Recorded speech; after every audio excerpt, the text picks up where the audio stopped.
Hari demi hari, waktu demi waktu berjalan. Umur kita terbatas dan semua terhitung hisabnya di sisi Allah Subhanahu wa taala. Umur kita sejak kita dilahirkan sampai akan meninggal dunia sudah semua ditentukan oleh Allah Subhanahu wa taala. Di antaranya rezeki. Malah rezeki itu salah satu rahasia Allah Subhanahu wa taala, dan Allah Subhanahu wa taala sendiri yang mengaturkan rezeki manusia. Bukan hanya rezeki manusia, bahkan seluruh makhluk Allah di muka bumi. Wa ma min dabbatin fil ardi illa 'ala Allahi rizquha. Setiap makhluk yang berjalan di muka bumi, Allah Subhanahu wa taala yang mengaturkan rezekinya. Walaupun rezeki kita sudah ditentukan oleh Allah, tapi sebagaimana kata Amirul Mukminin Umar bin Al-Khattab radhiyallahu anhu, inna as-samaa'a la tumtiru dhahaba. Ketahuilah langit itu tidak akan menurunkan hujan emas. Walaupun rezeki kita sudah ditentukan dan ditakdirkan oleh Allah Subhanahu wa taala, tetap kita punya kewajiban untuk berusaha. Allah Subhanahu wa taala menerangkan banyak di dalam Al-Quran, فَإِذَا قُضِيَتِ الصَّلَاةِ فَانْتَشِرُوا. Bergeraklah, berjalanlah, berikhtiarlah, berusahalah.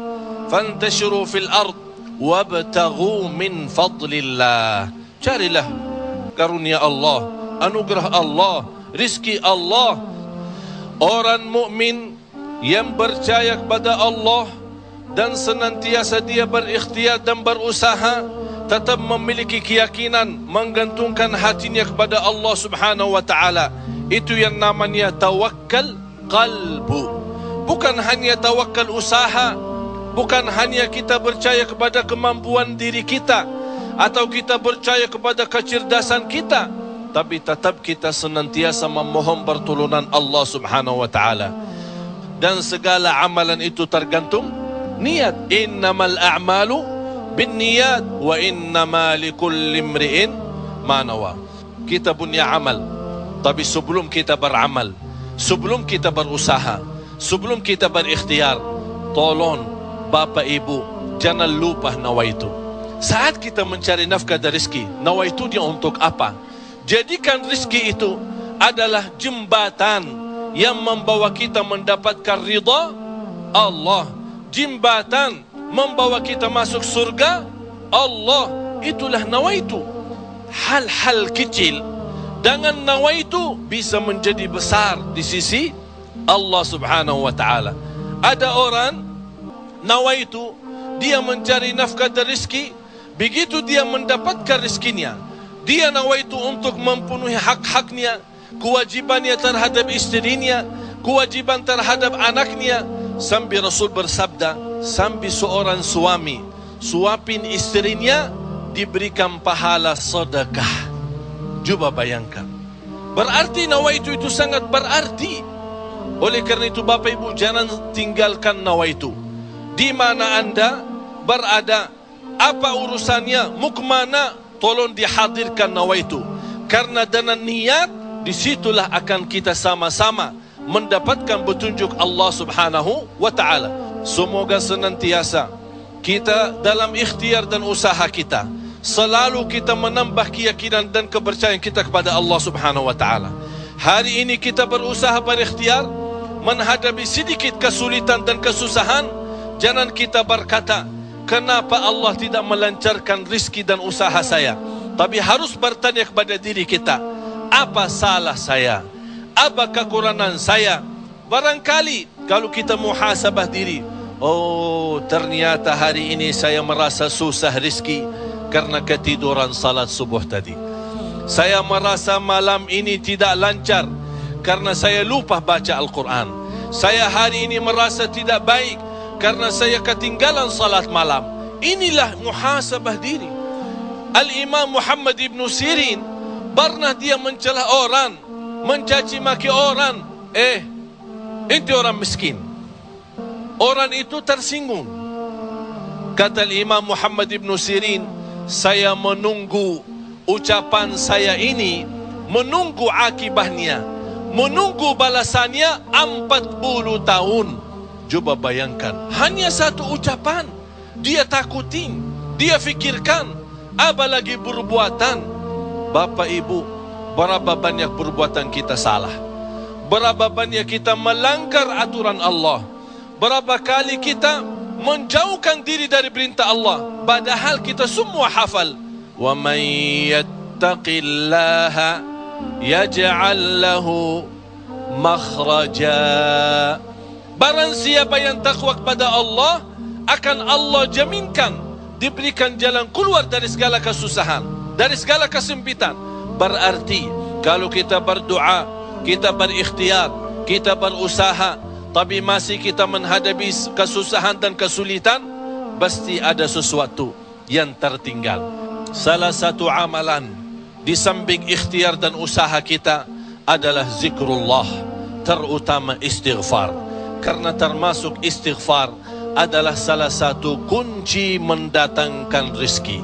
Sebaik istighfar itu sepanjang waktu, pagi, siang, sore, malam. Naik motor, jalan kaki, naik bis, mau kemana-mana, tidak keberatan kita membasahi lidah dengan istighfar. Malah ada seorang sahabat Rasulullah sallallahu alaihi wasallam, "Ya Rasulullah, berikan kepada aku amalan yang menjaminkan aku masuk surga." Rasul menjawab, "La yazalu lisanuka ratban min zikrillah." Basahi lidahmu dengan zikir kepada Allah. Kunci rizki Bapak Ibu adalah zikrullah. Kunci rizki zikrullah, di antaranya istighfar. Allah subhanahu wa ta'ala menjaminkan dalam Al-Quran di surat Nuh, "Faqultu astaghfiru rabbakum innahu kana ghaffara." Apa manfaatnya istighfar? Yursilis samaa alaikum midrara wa yumdidukum bi amwalin wa banin wa yaj'al lakum jannatin wa yaj'al lakum anhara. Dengan istighfar terjamin keturunan. Dengan istighfar kemudahan rezeki. Dengan istighfar kelancaran usaha. Dengan istighfar kesembuhan dari penyakit. Dengan istighfar banyak kemudahan dan kemuliaan yang kita dapat. Kalau memang ingin ditambah rezeki kita, kalau belum sempat haji, kita ingin berhaji. Kalau kita sudah haji, ingin Allah menambah kita bisa haji lagi. La in syakartum lazim. Jadilah hamba yang bersyukur, karena nikmat Allah memang Bapak Ibu tidak bisa terhitung. Nikmat Allah begitu banyak di setiap waktu dan setiap saat, lahir dan batin.